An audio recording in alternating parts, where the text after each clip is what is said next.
I first witnessed the extent of human creativity during the Defence of Kailos. The Xanthic hive swarms were to attack this world next. Growing desperate to stop the horde, we issued a call for aid to every single species in the Alliance. The human empire responded much as the other races did, with the majority of their military navy joining us in orbit above the planet, along with the smaller, more haphazard civilian volunteers they brought along with them. Most were mercenary ships or even pirates. The humans' own navy had already retrofitted many of the cargo freighters as carrier ships, and a few crazy captains had turned their vessels into fire ships. I was a communications officer on the lead ship of the Narlith Assault Dreadnought Formation, the bringer of swift death. I remember well the civilian ship that had been assigned to our squadron, the super heavy freighter Atlas and her captain. The Atlas was a massive ship, larger than even our own, a full 5 hetras in length. My captain was annoyed. Why did we have to get weighed down with such an ugly burden? His anger was tempered though by the words of his commander that the Atlas would at very least absorb some shots that would otherwise damage our ships. My captain, not even bothering to discover the Atlas's armament, had her move into formation above our own vessel. We would find out what sort of weaponry she had soon enough, as the great enemy's fleet had been detected at the edge of the system. Things gained a new haste as we manoeuvred into position. I kept a close eye on our new ally as my captain commanded, watching on the display screen as the Atlas's cargo doors partially opened and racks, loaded with what looked like small rockets, were extended. So that's how she's armed? I thought to myself. When we were ordered to attack, I would find out just how heavily she was armed. We began our approach. The captain of the Atlas surprised us with his discipline. He hadn't issued the order to fire yet. We hit weapons range, and the order was given to fire.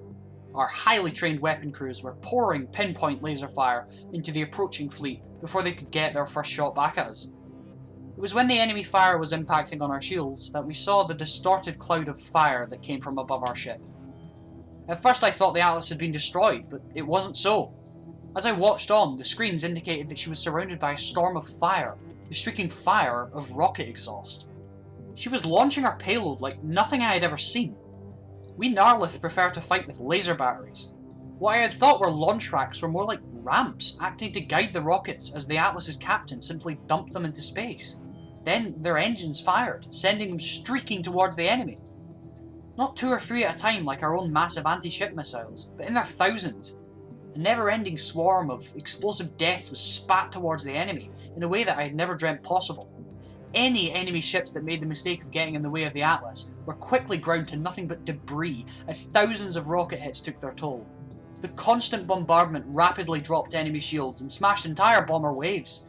However, the smaller missiles were not so effective against the heavily armoured shells of the enemy capital ships.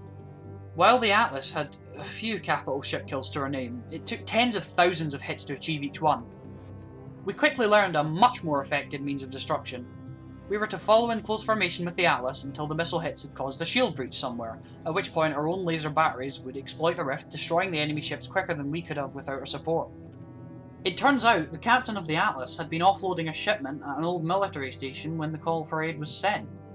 He had been a gunnery officer in the human navy and knew of some depots storing old and now outdated orbital attack munitions, something that was left behind when the Empire's military mobilized to our aid. Using some contacts, he had quickly jumped from station to station, filling his holds and turning his ship into an improvised missile boat with a staggering amount of ammunition. That day, he came to our aid armed with 4,030,020 ground attack missiles.